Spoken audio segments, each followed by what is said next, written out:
What's up? Hello. How's it Is going? my mic working? Are we good? Yeah, you sound good. I Audio sound good. You look good. I look okay. You look sexy. What are you talking about? Yeah, I got my Pepsi shirt on. So how's your week been? Real fast. Yeah, it was real fast, wasn't it? Yeah. Yeah, I don't even know what day it is right now. Oh, it's Tuesday. It is Tuesday. I had the turnaround time with my other podcast, Breeders Syndicate, on Friday. So like I went from this to like 2 days to get ready for that one, and then the weekend came, and all of a sudden it's like, oh shit, I gotta get some shit done. Oh yeah, I had to do Ghosts for the Invisible Night School a couple days ago, and that's right. like several hundred years worth of history. I had to go and take like brief cliff notes on and kind of tell the story of all that. It's a little hard to cover it that fast. Yeah, I think I got it. I think you did okay. I went back and listened, so it was pretty good. I forgot to do sleep paralysis and Hat Man though. Oh, well, there's always time to do sleep paralysis. That's one I'd love to cover with you sometime. Yeah, I have so much experience with it, and it's one of those things that's very hard to explain, like a DMT trip or an acid trip. You know what I mean? Yeah, all things I haven't experienced. So I've been trying to induce sleep paralysis for a long time, and it doesn't work. Yeah, I eat like junk food and lay on my back, lay on my side, try to like think of certain things. Like I think you need a lot of trauma. I think that's a major part of it. Okay. You need some more trauma in your life. Well, yeah, let's hang out in person. You can traumatize me a little bit, and then I can see the Hat Man. And drug you, traumatize you, and God knows what else. We got to cover all bases. All right, we each brought stuff today. Yes. Who wants to go first? You can go ahead and go first. You want me to go first? Yeah, I like it when you go first. Prime's the pump. Yeah. All right. So tonight I'm going to be telling you the strange story of the death of Jefferey Lash. Yes. This happened, I want to say it was July 4th of July. I think it was back in 2014. Yeah. Jefferey Lash, or his neighbors known him as Skinny Bob. Just named something more than that. Yeah. He and his fiance and his fiance's personal assistant. His fiance's name is Catherine. They've been together for 17 years. And Dawn was her personal assistant. They were shopping where is that town they lived in? It's in LA. It's Pacific Palisades area. Okay. You're familiar. You're from California. Yeah. So they're shopping. Now, Jeffery Skinny Bob Lash had been dying for a very long time, and people close to him knew that this was because he had been poisoned by secret agents. You see, he was a secret agent as well, as far as they knew. He was part of multiple intelligence agencies on a very secret mission. Yes. So when Jeffery collapsed in this parking lot, they knew exactly what to do. He refused to go to a hospital. You know, he was having respiratory problems. They had a doctor friend come and try and resuscitate him for, I think, a minute or two. And he passed away in his car. They drove him and parked right in front of his house, wrapped his body in ice and blankets, shut the SUV door. And now see, all the cars they drove were all blacked out windows and had no license plates.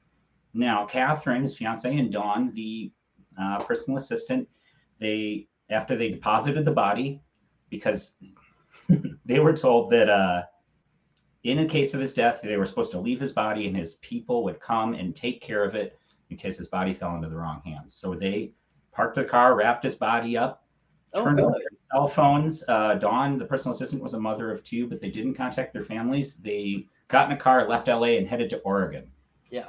Now, they were there for, I believe, 2 weeks before Dawn's mother reported her missing.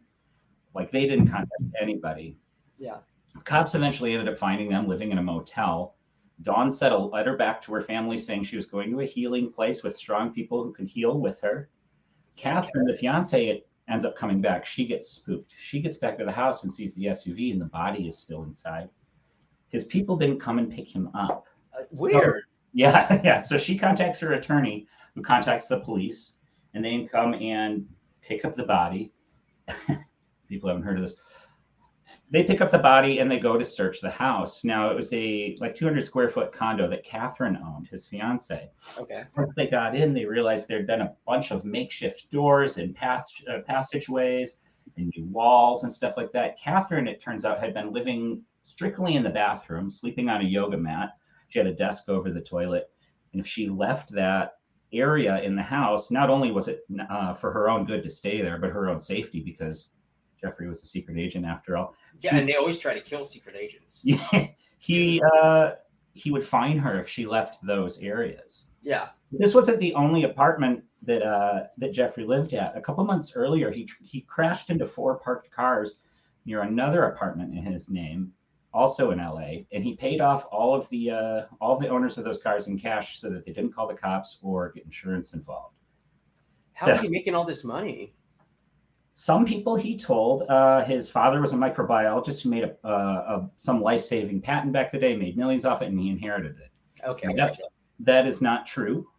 So I'm sorry. They're searching Catherine's condo that he lived in. Yeah. They found here. I have a kind of a tally. They found between 12 and 1,300 guns, nearly 7 tons of ammo. The guns were worth an estimated $3 million. Thousands of CDs and DVDs, 100 Palm Pilots. This is 2014. $230,000 in cash. Stacks of Art of Seduction books and other random stuff. Now, unlike a hoarder, this is all valuable things, especially those guns. Palm Pilots too, like in 2014. Pretty strange. They found, since he paid everything in cash, he would keep ledgers, and they're assuming that he has multiple other storage units in LA that still haven't been unopened because he bought far out leases on them. They're kind of waiting to be found. Now, when authorities looking into this discovered that he had been telling lots of people that he was a secret agent. And not only that, but his closest people in his life, Catherine, the fiance, and his personal assistant. His personal assistant, he didn't let meet him for the first year that she worked for Catherine. But after that year, he brought her into the circle and revealed that he was, in fact, a alien-human hybrid on a mission to save the world. Yes. Not only that, but she claimed to her mother that she witnessed him shapeshift, anamorph, before him, reptilian skin, yellow eyes. And if you think about it, there was a local Italian restaurant near where they lived, and they would go there every day, and he would order for 7 years, and he would order the same thing, a raw filet mignon, which I don't know if you can get adrenochrome. Isn't that what it's called? Adrenochrome, yeah. It does. Adrenochrome from raw steak. Maybe that speaks a little bit to his half reptilian nature. It could be raw steaks. Yes. So, as far as I can find, this all happened in 2014. I'm still under the impression, and no one seems to know, if Dawn ever came back, the personal assistant. She wrote that letter to her mother. She was a mother of 2, left her kids behind, never said boo to them because they were part of a mission. You know what I mean? So she took off to Oregon, has not come back. Catherine's come back, contacted her attorney. I think she's kind of snapping out of this. But no one knows why he was collecting all that money or guns, how he got any of that money, or really even who he was. He had no record of any employment or previous education. Oh no, I think he went to like Harvard or Berkeley for like a couple years, but never graduated, and that seems to be like really the only record of him. Furthermore, the pathologist found no cause of death after his autopsy, after he collapsed in that grocery store. But he had been telling his fiance and that personal assistant for months, if not years, that he was dying, and he was becoming like emaciated as he grew older. That's why his neighbors called him Skinny Bob. Yeah. No one knows the origin of this guy. That's the entire case I just laid out. Are you kidding me? That's the end? That's the end. Oh, man, we need to dig. We need to figure this motherfucker out. On top of that, I want to get in his storage space because I bet there's some cool shit in there. Oh, yeah. Or just like a ton more guns and ammo. Yeah, I'm sure. 7 tons. Now, the police didn't think he was any kind of like arms dealer or like mafia guy or anything like that. There was like no indication of any of these things. He was stockpiling for his mission, I suppose. So you said that he was not, his dad really didn't. That wasn't a true story about his father. No, absolutely not. There's no patents under his father's name. I know, like his family is known. So his family's known, so we know who he is? Yeah, his name's Jeffery Allen Lash. That's his real birth name. He was described as like kind of a weird dude. I mean, even the people that know him say that he would often like ask them really like weird or inappropriate questions, and he'd get the answer and be like, "Okay, you passed the test." Yeah. All part of kind of that. We've seen this kind of behavior before in the UFO community, right? Oh yeah, I mean, I've seen it from like I talked about with Dan Burish. He had a group of people that he would LARP with. He was a, pretty much a secret agent, intel doctor, saved the world by pushing an alien into a time warp bubble, know. But everybody around him was in danger, and he'd constantly tell them they're in danger. Yeah, exactly. The Ira Einhorn, the Dyson Hasenkopf. There's so many different cases. And the Moron Spermer. I mean, there's so many cases of this stuff. Right. I mean, I think this guy really puts Moran to shame. Oh yeah, I mean, this guy has millions and millions. It sounds like. I'm very interested if he was not a trust fund kid, how he was able to come up with this much money, dodge the IRS in 2014, and all that. He allegedly, so remember that apartment he lived at where he crashed the 4 cars? He had a female roommate there, and then there was another woman named, what was her name, Michelle something or other. She referred to him as her boyfriend. I think they had known each other for about 30 years. She never took vacations or anything. She always wanted to be available to him. She would come to his house every day and drop off a green garbage bag on his front door and drive away. She also drove a black car with blacked out windows and no license plates. They also found more vehicles like that when they were going through all of his home and his garage and his storage units. So multiple cars. And multiple associates, it seems like blonde women associates, probably that he catfished using those Art of Seducting Women books. Yes. Way to go, bro. He may have had like a slew of these people that he had catfished and was just taking money from. Like smashing all through town, just going. Well, he was fining his fiance for leaving her bathroom crawl space that he graciously gave to her. Now you're saying he's not finding her; he's fining her. Fining her, yeah, money, like penalties for leaving, because it was for her own safety. Duly noted. I'm going to talk to my lady about this and start instituting some fines, what have you. I mean, this dude seems pretty sucsuccessful. I think he's got his head on straight. Yeah, it sounds like it. I mean, he's got more money than most people. Got more than me. Yeah, way more than me. But that was my mysterious story of the day. That's a really fascinating one. It's actually really interesting. That's one of those ones where I hear about it now. I just want to go Google and start diving in immediately, but we're in the middle of this. That's fascinating. You should afterwards. I don't know that there's been many develops on this in the past like 7 years or so. Mm-hmm. But where's that, 9 years now? I don't know. I can't keep track of time or do math. But math's like even an update from Dawn, the personal assistant, would be really interesting. Being that he had a family, 2 kids, a mom who reported her missing pretty quickly, and she just sent a letter back. It's like, oh no, I'm going to a healing place with stronger people who can heal me. Do we know she's alive for sure? They found her after the fact. Okay, like I said, in Oregon, like about 2 weeks after Lash died. Okay. So, yeah, she was alive. I'm not exactly sure I don't think anyone knows really what happened to her. I don't know if the family is posted. Maybe they are in contact again. But at the time the police found her, she did say she didn't want to go back or call them or anything, and sent a letter back. Damn. These cult situations are just fucking insane, dude. With how quickly they twist people. I mean, the art of turning people away from their families, everyone. You know, like the Scientology. What do they call them? Not oppressive personalities or something? Suppressive personalities? I suppose. Yeah, I think it's suppressive person. A suppressive person is someone who, you know, it hinders your progress in life. Well, you say that and it makes sense to me. So that's probably suppressive person. I love that. Like if you're gonna have a cult, you need to have some. Elizondo needs to take some notes right here. Suppressive person, the next one for you, Lou. Start stocking up on Palm Pilots. Yeah, Palm Pilots. He's probably got the others. I think he's got plenty of those. So speaking of unsolved mysteries, I want to plug something really quick. Yeah, go ahead.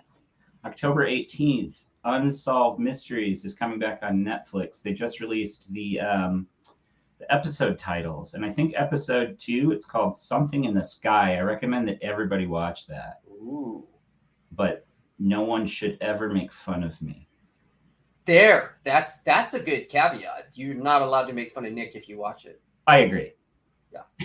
And you do not make fun of him. This boy tries. He tries hard. No, and I'm really cool. So yeah, you're really cool. People like you. Your mom likes you. She does. Yeah. See? But anyway, I don't want to take away from what I think is up on deck from you. Yes. My one of my favorite photographers, actually. Yeah, he's one of the best. One of the absolute best of all time photographers on Earth. One of the most famous photographers there is in ufology. Like his pictures have inspired people like Billy Meier. People like Bob Lazar. Billy Meier has inspired people like Bob Lazar for his sport model. Like and of course George Adamski inspired Billy Meier and what have you. But today I wanted to talk Billy Meier. Okay. Hit me when you want me to show those slides. Okay, 1 second. So I'm going to pull up the quick bio on him. So his name, he was born Eduard Albert Meier, February 3rd, 1937. So he's still around. He's still alive. He lives in Hinterschmidt-Rudi, Switzerland. Sounds like you pronounced that right. I did, yeah. I know because I almost flew there. I almost flew there and joined his cult.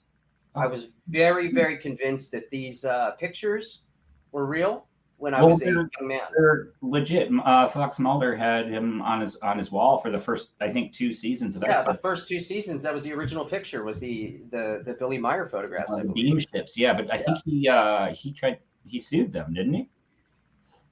Oh, he may have. He may very well have. They're a very litigious group. Yeah. So they're called the FIGU, and the actual name in English, let me see here. The actual name in English is the Free Community of Interest for Border and Spiritual Sciences and Ufological Studies. So as a young man, Eduard Albert Meier claimed to have had a very, he was a traveling type person. He went to like these monasteries and learned from monks apparently, or different kinds of spiritual groups. Over the years, at one point, he was in the French Foreign Legion, apparently at some point. He left Switzerland, joined the French Foreign Legion. At one point, he was driving in a bus and had his arm out the window, just chilling, and knocked his arm off. So he became a one-armed man. Wow. And one of the biggest points of all of the story is, how could a one-armed man hoax photographs? You're right. How could he? How could he? Because how could he hold it and camera? It's really complex. Sounds impossible, actually. So if you want to load up the pictures, we can start going through a little bit about Billy Meier. Let's hit it. Okay. Let's see which one pops up. Any of them popping up? There's one. There's him. Okay, so this is him by the rock, right? Yeah, with a cool sweater on. Okay, let's start at the beginning. So here is Billy Meier, circa, I want to say 2004 or 1994, somewhere in that decade. And as you can see, you see one of his hands. You can't quite see the other. The sweater's hanging down. But he made contact with a group of extraterrestrials called at first they were referring to them as the Pleiadians. Right. Much later on, after other people started talking about their interactions with Pleiadians, they said, aha, actually it's not Pleiadians, and only fools would know that, or fools wouldn't know that because they are the Plejarens. They are not Pleiadians. That was meant to fool people who are con artists. Yes, yes. So he had these different encounters. Some were with older men. I can't remember their names off the top of my head. It's been a long time.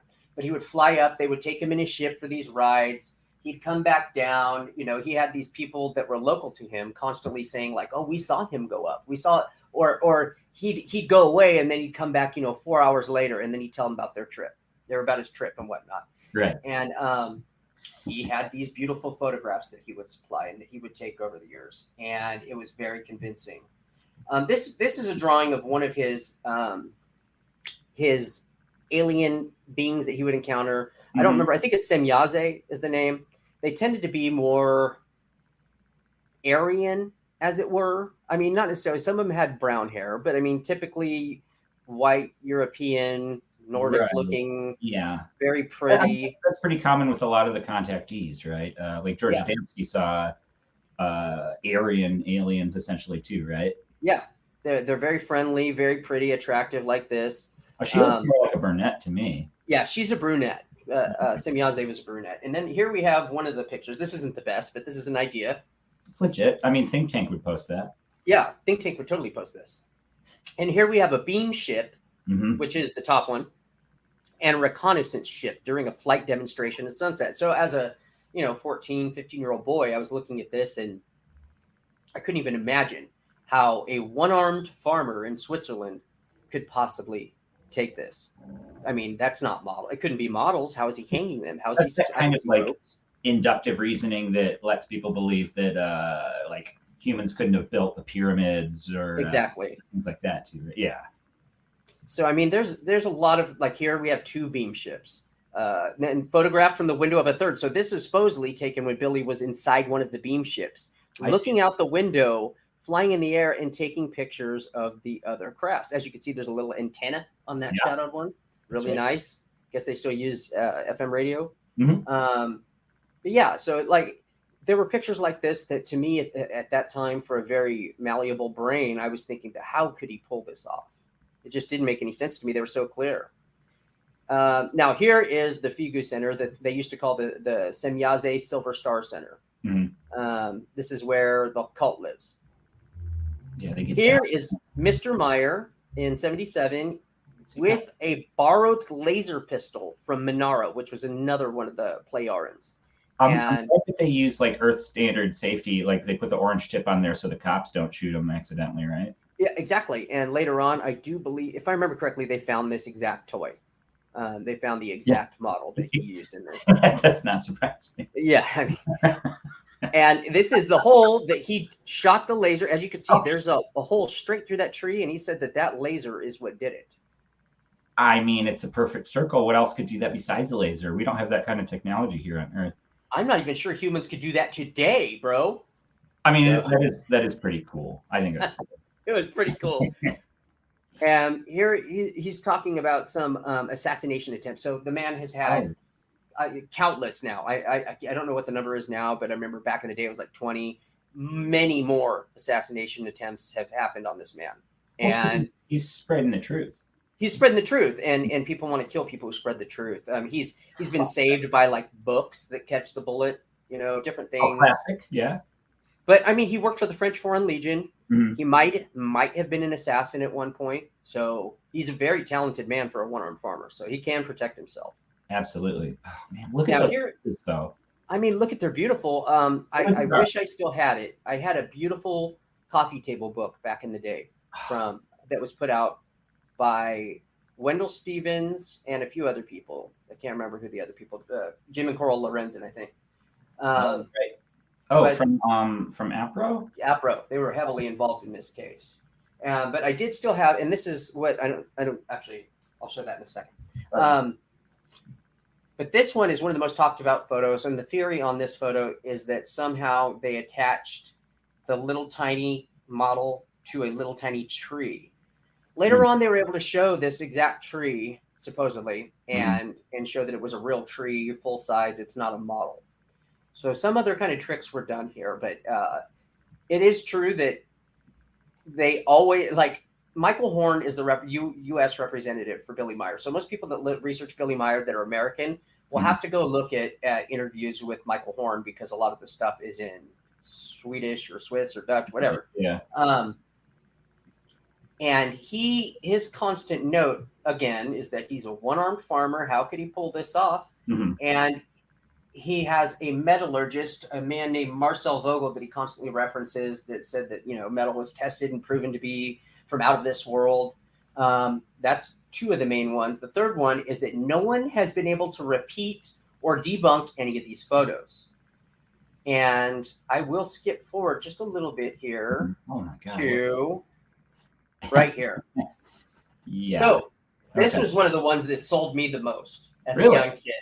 Oddly enough, I didn't understand perspective in pictures at the time. Okay. Yeah. Very clearly. And you see this obvious, like a VW van. None of this looks fake, but this looks so big hovering above it. The perspective is everything. And here's another picture. It's behind the car. It looks like, you know what I mean? Yeah. But you can't tell that the car is in a Hot Wheels. Right. Yeah. Is this one of his, or is this a recreation here? This one is his. This is his. Yeah, 7-meter ship next to Main Street in the direction of Rottenham, hovering behind an automobile, a Mercedes, with the tree branch above in the center of the picture. 1981. And this is another picture from that same event. Yeah. And here's the most famous, I think, one of the most famous of the beam ship. And this is also called the wedding cake ship, because it kind of looks like a wedding cake. Now, there's like a little fin on the edge there, right? Weren't people able to like locate some of the pieces of this? I believe so. Yeah, people are pretty convinced they've been able to replicate this. And this exact model was found in Eduard Albert Meier's house.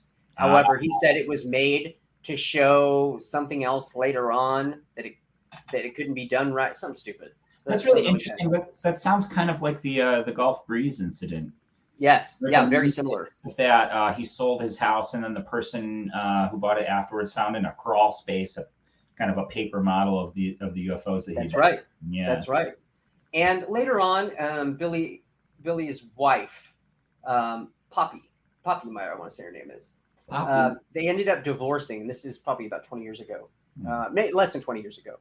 And she ended up coming out saying, yes, my ex-husband's a hoaxer. But of course, because they are not happy with each other, the cult obviously says she's poisoned and trying to poison everyone against them. He has a son named Methuselah Meier that's been a part of this and is still a part of it as far as I know. And Michael Horn still makes regular appearances, and you can often find him in YouTube chats trolling people, declaring that Meier is the way. They have a DVD that came out a while ago, and this is great. It was called The Silent Revolution of Truth. And now the story behind the title was that Michael Horn did a contest for the children of the Plejarens and let them name the documentary, and they came up with The Silent Revolution of Truth. So that's actually a Plejaren title made by Plejaren children. How old are these Plejaren children? God knows. I mean, they can live to be thousands of years, so I guess it's all subjective.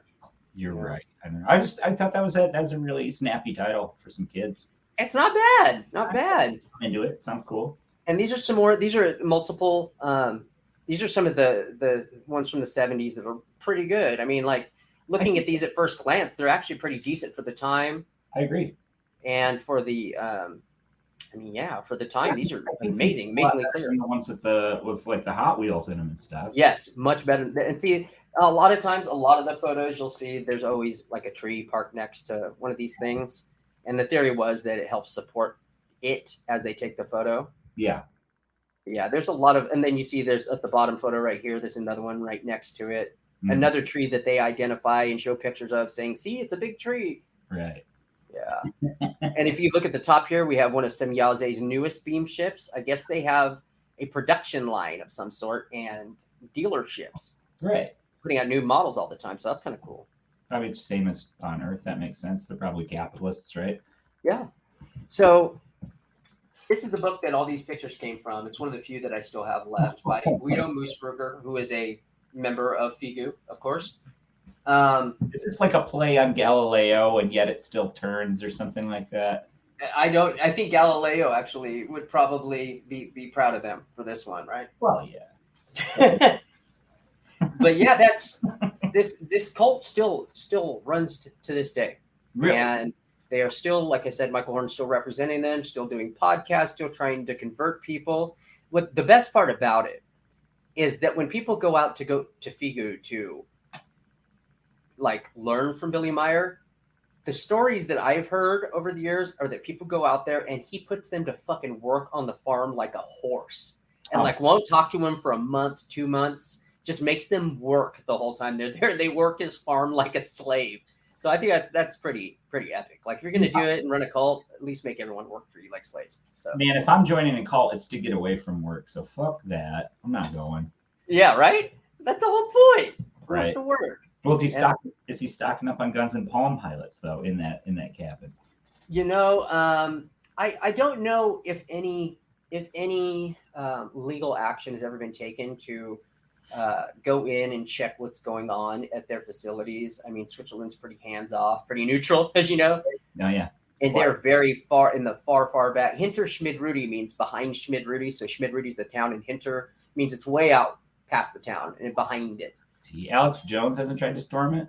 Apparently not. I mean, I'm surprised he hasn't joined it, to be honest with you. Aryans, white aliens. Absolutely freeloading lazy. Freeloading lazy white aliens. He's got the body for it. I've seen it. He's a ninja. I've seen him do karate. Oh yeah, man. So yeah, that's a story on Eduard Albert Meier. That's the quick rundown, a very quick story on it. There's a lot more to it. I spent years deep diving it, trying to prove it, then disprove it to myself. The final straw, and I wish I didn't even think to grab pictures of it. There was a famous picture of one of the Plejarens. It was either Asket or Semyaze. There's two women that he constantly refers to. Oh, and you know what I'm talking about? Yeah, it was from like Dean Martin. Oh, was it Dean Martin? I thought it was Eurovision or something. But it was a Dean Martin show, and there was a really beautiful Swiss looking girl on there, and they took a picture of the TV screen, and it had been in his books forever, published, and then finally, in I think the 2000s, someone figured it out. Just someone happened to have seen that episode, saw her face, remembered, screenshot it, and finally it was solved where that picture came from. Hold on. My favorite part about it is that he said that someone went back in time and inserted those pictures to fool people, to show that he, there it is right there. Yeah. There it is. There we go. There's the alien photo on the left and the Dean Martin ding-a-ling on the right. Yeah. Absolutely. They have photos that are like literally identical side by side too. It's pretty damning. There were some other photos that he claimed to have taken when he went back in time on a beam ship of dinosaurs as well. Oh, and there was a lot of heavy biblical religious. Like he claims that he wrote a book, or I can't remember if he wrote it or had it. It was called the Talmud of Emmanuel. Supposedly, Jemanuel is how it's spelled. Was Jesus? That's his real name, was Emmanuel. Right. And then he has this theory about Judas Iscariot. But his name was really Judah Ihariot. Like he has this whole. It is a very, very in-depth Lord of the Rings style universe of stories. There's Randolph Winters in the 90s read something called the Contact Notes, which are Billy Meier's notes. And there's the picture he took from the bean ship. There it is. Right. Yeah, he traveled back in time to do that. Yeah, there's a brontosaurus, as you saw, pterodactyl. He took it out of the beam ship. Lucky dude, I'd give my arm for that. Yeah, they did find the book that those came out of, unfortunately. So it wasn't real, but they were planted, so it's okay. It didn't ruin the story. They were planted. Okay, cool. As long as there's like contingency there, yeah, that makes sense. Yeah. Dude, this guy's fucking dope. Yeah, dude. But the religious aspect, he's very anti-homosexual. That was a big part of the Plejarens. They do not like the gays. Never mind. They do not like the gays. He's an asshole. It's a bit much. Now, is there a reasoning for that, or is it because they're kind of like Old Testament-y, or what? Yeah, I think it's the Old Testament-y, plus a lot of his writings, they come off very bigoted. The Plejarens. Oh, I think didn't the alien Adamsi have like Air Force swastikas on, where he left footprints with swastikas? Yes, yeah. What's with this, man? All these aliens, they're blonde-haired, blue-eyed racists. Why? And I don't know. And Adamski was very, very working very close with actual intel at the time. Like they were investigating him, and it was almost maybe like I couldn't tell if it was more like a Benowitz situation, where they were trying to see what he was getting into and who was feeding him info, as opposed to investigating his info, or like the Bledsoes of today, where they talk about, Intel's always working with us. They're interested in us. Of course they are. You're fucking I don't know much about them. I catch the younger one's tweets, his little Pleiadians Hallmark line tweets, and that's about it. But I know you also mentioned Paul Benowitz. I don't know if everyone watching knows who Paul Benowitz is. Oh, yeah. So Paul Benowitz was a man from, where was he from? New Mexico, where he lived? Yeah, I think it was New Mexico. He lived right by Dulce Base. Yeah. I think it was, yeah. Yeah. Or no, it was... Or was it a different base? So wait, Dulce Base, is that even real? No. No, I'm an idiot. Yeah. No, he lived by a different base, and he saw a bunch of activity on that base. Sure. And he contacted the Air Force. He was already very intelligent and working with the government in different ways on different projects, if I remember correctly. Yeah. And he contacted them to let them know what was going on. Now, he had already kind of spiraled into his own, I don't want to say paranoia and psychosis, but it was very similar. I mean, he was doing hypnotic regressions in the back of cars with people before he even ran into Doty. Now, what year was this, though? Was it 80s, 90s? I off the top of my head, I want to say it's late or mid 80s or early 80s, because Bill Moore did his thing in 85, right? Exposing it all. Yeah. Oh, yeah, you're right. Well, I mean, like throughout the 80s and 90s, you couldn't walk around the corner with a guy getting like hypnotically regressed. Exactly. It was big back then. It was real cool.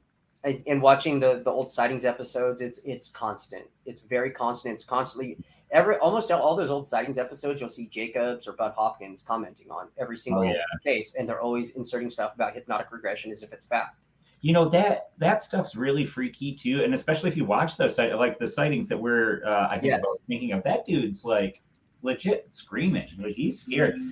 Yes, people wake up from that really believing those memories that were kind of crafted on that couch. And that's really freaky. I mean, the hypnotic regression was responsible for the whole satanic panic in the 80s. What you got there? What is that? Buffco. Or no, I'm sorry, this is a Carta. Yeah. Very cool. Yes. But anyway, so Benowitz. I'm sorry. Benowitz was he was a little more paranoid than you or I.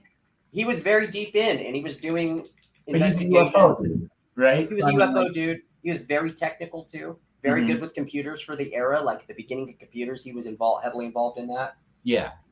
And he reported this stuff to the Air Force, and they, in turn, put the Air Force Office of Special Investigations on it. And in that office was a man named Richard Doty. Yeah. And you'll see this individual pop up still today. I believe there's a recent doc with him in it. Yeah. He's a very polarizing figure because a lot of people attribute Paul Benowitz's eventual suicide to prodding that Doty and the AFOSI did. They would go into his house, move things around, tell him that aliens were real. Did Benowitz commit suicide? I think that's what it was, right? I don't know exactly. Let me see. Maybe. You might be confusing him with it might be. McDonald. Paul Benowitz's death. It's been a while on that. Yeah, I don't want to spread any rumors. But... Yeah, I'm really good at that too. Yeah, I don't know how he died. I know he ended up going into a mental institution for a while though. Yeah, absolutely. These guys didn't, or this guy didn't really help his paranoia. No. God, he looks like a turtle. Yeah, this is the dork we're talking about, Richard Doty, who is seems to be making a comeback now, and people are listening to him, despite most people, at least in the UFO community, being full aware of the history surrounding this dude. Yeah, post or pre 2017, most people thought he was a terrible prick. And in 1985, a man named Bill Moore, who was at the time a very respected ufologist, he wrote one of the best books on Roswell at the time, came out and said, you know what, I've been working with, and I believe he was working with Doty as well. He'd been working with intelligence, collecting intel on the UFO community, and he was doing it in hopes of getting the truth because they told him he knows some shit, you know, and he wanted the truth, the overall truth for himself, and he thought that was going to be the way that he could do it and get to it. And in 1985, go ahead. Eventually, if he kind of helped spread this other information, yes, right? Yes, if he helped spread some disinformation, he at least himself was going to be able to free the information. At least that's what he relayed later. And I don't really have a lot of reason to doubt it. He was a passionate man. He was about digging. Mm-hmm. And I think he got too deep and started smelling his own shit, as it were, because they were telling him, you know shit. You've got it. This is why we're coming to you. And he believed it. They were real big on the nuts and bolts kind of reverse engineered stuff. Like crash retrievals. Everything. Yeah, Doty was feeding information through Bill Moore to APRO, who we mentioned earlier, about the Catlanum case being a U.S. government experimental flight, I think. Yes, yeah. And Linda Moulton Howe was also majorly influenced by Doty. Mm-hmm. Now, was this back in the cattle mutilation times, or is this after that? This is exactly during the cattle mutilation times. That's when he started messing with her. Yeah, and Bill Moore in 1985 came out during a MUFON conference and basically said, "What's up, bitches? This is what I've been doing. That's the motherfucker. You know, like, he's here." Respect for doing that, for coming clean at the end. That's cool. Yeah, I have a lot of respect. Despite what was done with the disinformation, misinformation, etc., in the end, for a man to come forward in front of everyone, not just kind of like slink away, he did it in front of everyone and told the whole story, and then he walked. He walked from ufology. I probably would at that point. I feel like doing that every other week anyway. I don't think getting psyops. So yeah. That was I've seen that video, and it's a pretty it sounds like a pretty tough crowd. Yeah. I imagine like a similar response if anybody were to get up and say similar things now in front of like UFO Twitter, for instance. Yeah, I don't know how that would go. I'd love to see it though. I would love to see that it. Makes me wonder if things like that are going on now. I would think so. Like a lot of people do compare. One of the first questions I ever got in on UCR, and you can go back and watch this episode. I can't remember which one it is, but it's about a year and a half ago, was, is Lou Elizondo the modern Doty? Mm-hmm.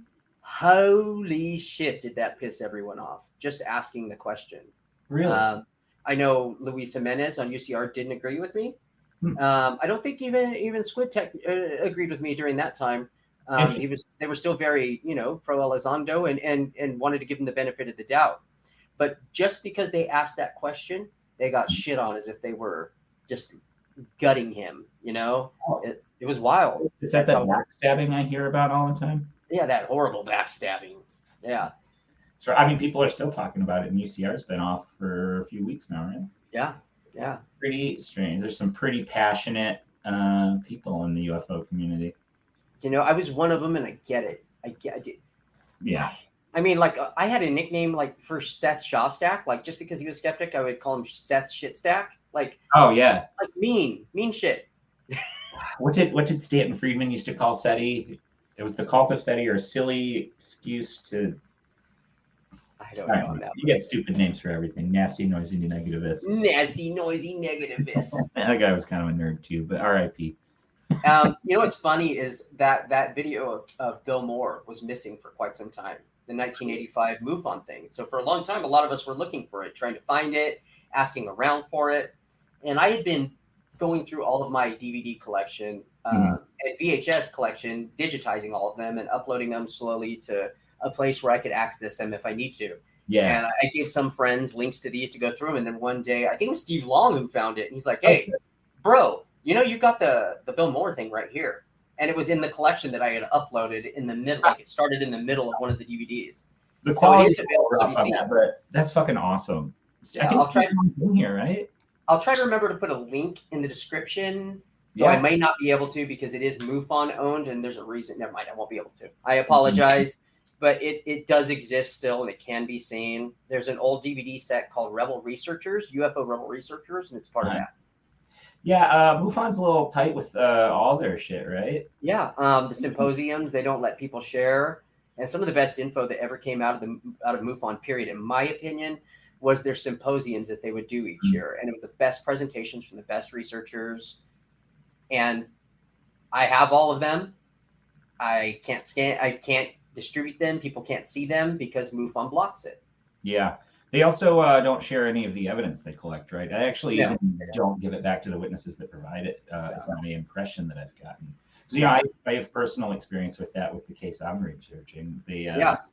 With the, I think 10 videos and a dozen photographs that they've been sitting on for about 30 years. Yeah.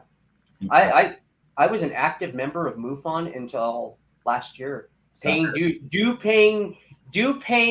member of MUFON. Some ridiculous amount per year to get those things. And did you have like a cool membership card and a lanyard? Yeah, dude. I got the lanyard, I got the hat. I got it all, man. That's pretty cool. Yeah, and then Harzan did what he did, and I was like, well, I am never gonna wear any MUFON anything ever again. Mm-hmm. Yeah, they're scum. Brings me to a question I ask all the time about MUFON is what are they doing? What is their purpose? I mean, they ram themselves into any local interest piece on UFOs, any local sighting, any news piece, any newspaper article, any magazine and stuff. They will force themselves in. And I mean, like they're I mean, I wouldn't call them a household name because like most people don't think of MUFON. But almost it's pretty close. Yeah, pretty for a UFO group, I'd say that they are pretty close. Name dropped in X-Files for several seasons.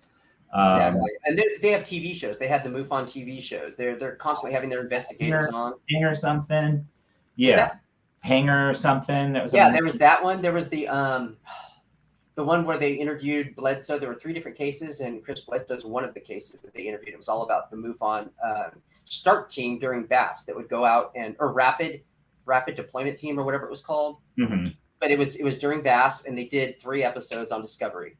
And one of the episodes is the Bledsoe one. I gotta find that. I have it, and we should review it. Is what we should do. Absolutely. For like when we start doing the Patreon stuff, maybe do the smoking review. Yeah, have we discussed the future of possibly a Patreon and possible bonus content that we have ideas for already? No, we haven't. We haven't publicly. Let's do it. Let's talk about it, just so people can kind of like get an impression of whether or not that's worthwhile to them before we roll it out. Because I don't know how to do any of that shit. I think So we're thinking about doing a cheap Patreon just to have a Discord and a place where we can all hang out and talk.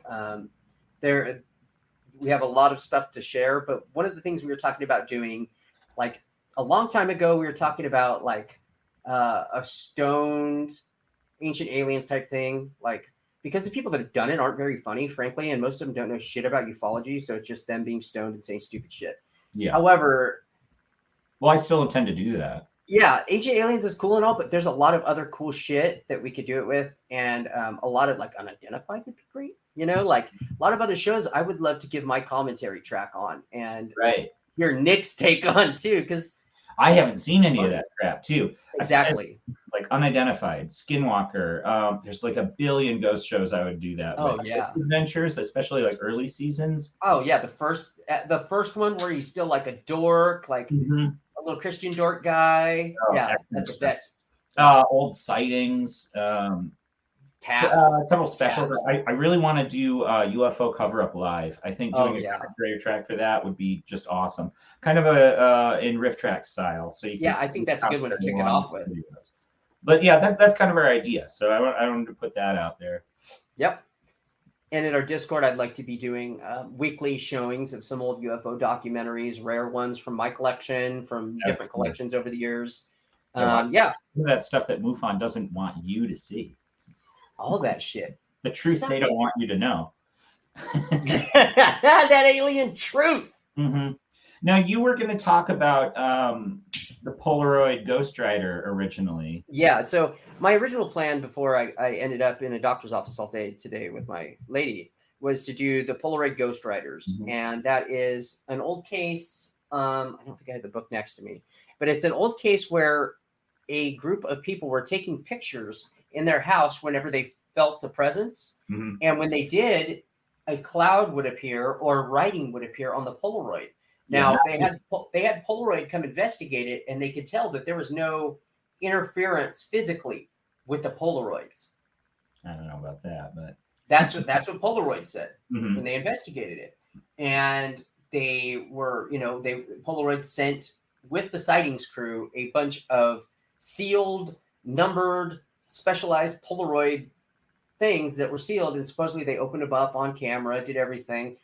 There is some stuff I'd like to go over because I think I saw some sleight of hand in one, which is really interesting. I think Sighting caught it and didn't say shit about it.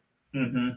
But I ended up being so interested in the case, and there's no resolution to this case, that I bought the book on it, and a recent book came out, and it's pretty fascinating, and it's still unresolved. Now, I remember seeing that not only on Sightings. I think there was a couple other like one-off ghost shows that I saw that on too. And since middle school, I've been screaming at my TV because I feel like I can replicate this.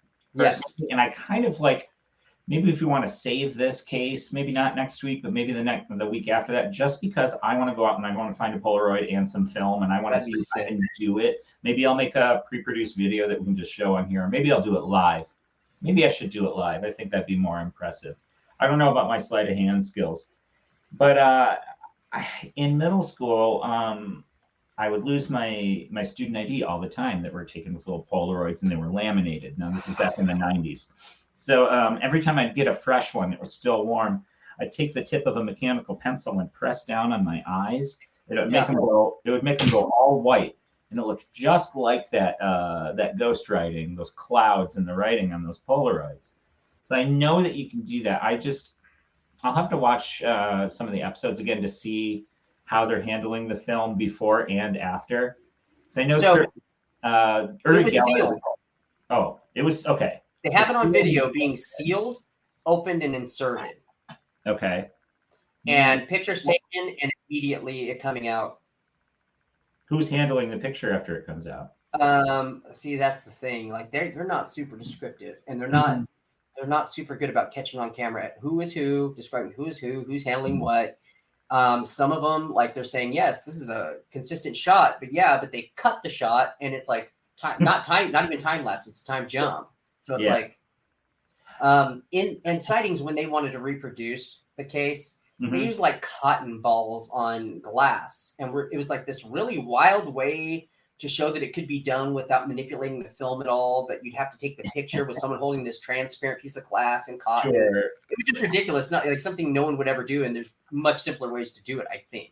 That reminds me of Ben Hansen's old show on Sci-Fi, Fact or Fake. Oh, God, yeah. The Cemetery Phantom episode where someone's ghost hunters are filming in night vision in a cemetery, of course, because ghosts hang out. And they walk past a spider in its web, like real close to the camera. Mm-hmm. And it was described as this like phantom vortex, and they're like driving dune buggies trying to stir up whirlwinds like dust devils and stuff like that, and like trying to run a train through there with like big lights on it and stuff. So it's clearly a spider. They're going out of their way to duplicate like a glowing sphere. They could have just like paused the video and looked at it. It was really embarrassing. That's wild. But, yeah, I love these shows, man. I know. I love it too. But I mean, that kind of speaks to like, these people want everything to be ambiguous because you're still wondering what if, and you still watch the next episode. You know what I mean? You don't want to like show your hand like the ghost hunters did on those Halloween live specials. Oh my God. There's no one else here but us. Oh, except for that dude in the fucking sweater. Whoops. Yeah.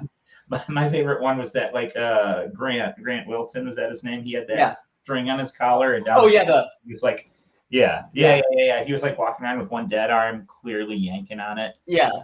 That's what that started me down the skeptic road. Was that Halloween? I was really bummed out about those guys. We talked about that last time. Yeah, it's funny because that exact same episode is the one that made me just stop believing in, like, just stop and reassess everything. Why do I think ghosts are spirits of dead people? What evidence even is there for that? Because I had gotten EVPs, so I knew that disembodied voices, they exist. I don't know what they are. They could be radio wave, any number of things it could be. But I didn't have any reason to think that it was dead spirits. Yet that's the conclusion that we all come to. What do you got there? Spirit? What's that? Oh yeah, spirit just creaked in through the door. No, I know that you're still making, even if you have like the best case scenario in an EVP is a disembodied voice. You can't tie it. You can't say like, I know what made that voice without making an argument from ignorance. So I know. Yeah. And ghost hunters, man, it's doing. Have you ever caught EVPs? Yeah, I had one when I was investigating the Ada Witch, the local kind of ghost story where there's this old cemetery. I think I talked about this. I don't know what it was. There's an old cemetery in a dirt road, and you're supposed to walk down it in the middle of the night, and she'll like appear to you. She'll either be normal or like really grizzled. Yeah, that's right. Yeah. And I walked down it in the like pitch black, and I had my EVP recorder, and I was asking the normal questions to the air, like, "Are you here with me? Make your presence known. Like, do you know you're dead?" Things like that. And I got a voice going, "Yes," like that after one of my questions. Yeah. I was just so fucking excited. But like, how many times did I sniffle that night? How many times did I breathe heavily? Did I sneeze? I don't know. I'm not remembering any of that crap. Like how many white trucks did I see today? I don't know.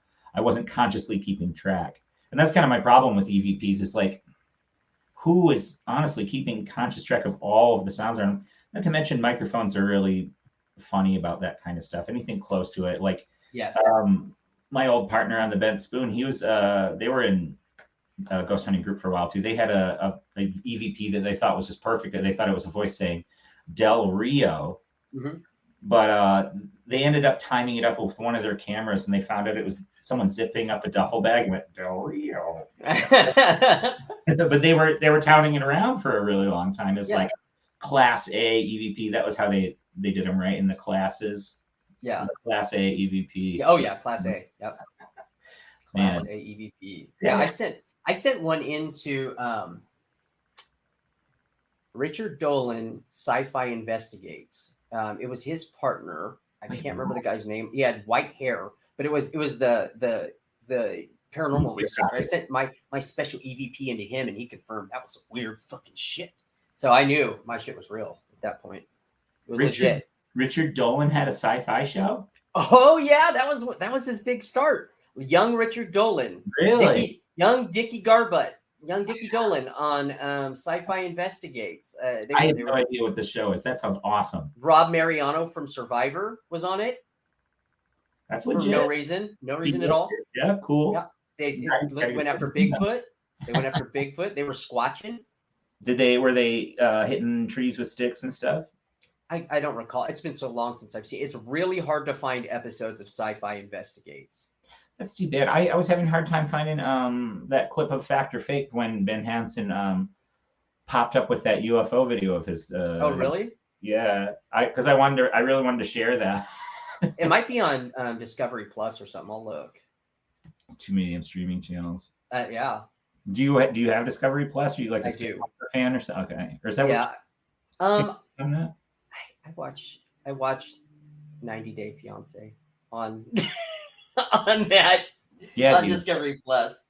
That show's a real nightmare from the clips I've seen. It's amazing. It's the absolute dregs of humanity. It's something about just people being foul and manipulating, being disgusting to each other on camera. Mm-hmm. It's just really enthralling to America in general, and including me. Like, just, I can't believe she just did that and said that. And of course, a lot of it's scripted, like. Sure. So what you're saying is you don't believe in love at first sight. Don't get me killed. All right, man. Yeah. Nice. Well, we're rounding out an hour now. I guess we can call that good, and I can go take a smoke break. Yeah.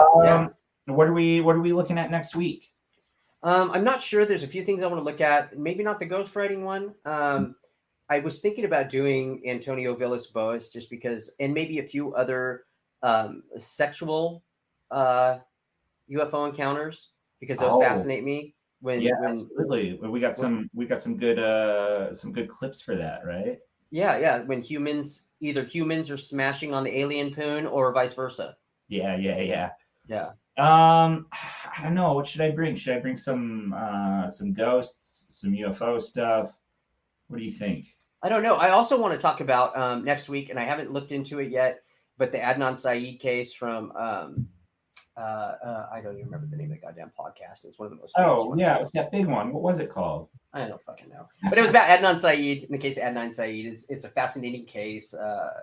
Technically an unsolved murder case, since he's had his conviction at least overturned, or the case is going to be going again. And I know it's fascinating to me. It's a case I've been into for a while. So yeah. I love some true crime. Maybe I'll bring one too, or maybe I'll bring some kind of like cryptid or something. I don't know.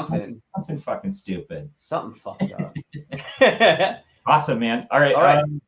Got anything to plug? Or are we good? Oh, so we have our audio podcasts up on iTunes, Amazon, Audible, I think iHeartRadio.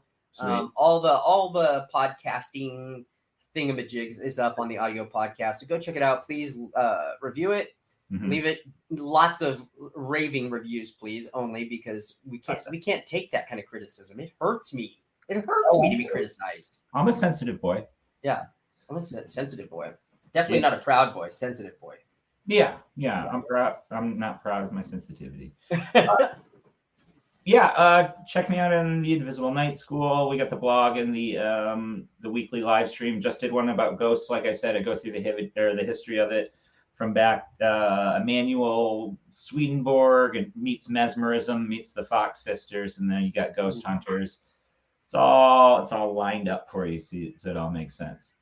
Other than that, I guess I'll just see you next Tuesday. Yes, you will. All right, brother. All right, see you then.